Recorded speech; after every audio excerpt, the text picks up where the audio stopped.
We're in the middle of this series called How to Make Your Next Presentation Your Best Presentation. And we started by saying in business school, which is great, love business school, but business school teaches you a lot of great things, but one of the things business school really doesn't do a great job about is teaching you about how to get up and speak and do public speaking. Because at some point, as we said, leadership comes with a microphone. You have to communicate where the organization is going, where we're going, where the team's going. And it doesn't have to be in front of 100 people. It could be in front of 5 people in a boardroom. But at some point, you have to stand up and say, hey, here's where we're going. And so many business people are intimidated by public speaking. So in this series, we want to talk about just a few ways. This isn't the whole list. There's a lot bigger list and a whole different process that we've created called Prime Process. But here on the YouTube channel, just going through a few ways to make your next presentation your best presentation. And today I want to talk about point number 3, and I call it edit to amplify. Edit to amplify. I picked this up from a friend of mine, David Salyers, who's a great presenter himself. And basically what edit to amplify means is speak shorter messages. Speak shorter messages. Typically, the question that a lot of business communicators ask when they are asked to speak is, how much time do I have?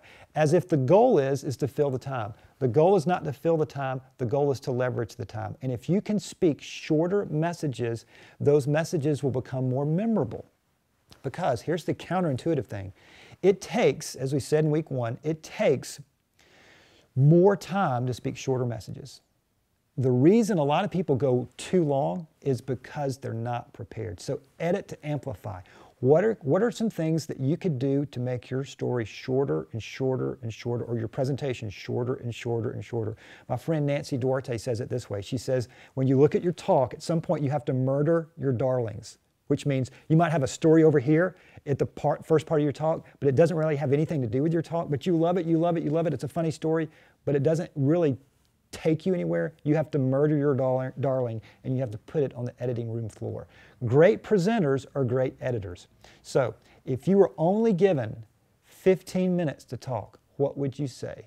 If you could boil it down to 15 minutes, that's your talk. Now, I'm not saying you have to be limited to 15 minutes, but if you can't say it in 10 or 15 minutes, you're not ready to present.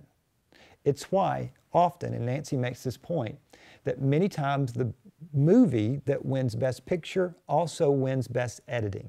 So, how can you reduce your talk to be really clear, really concise, and really focused? Edit to amplify.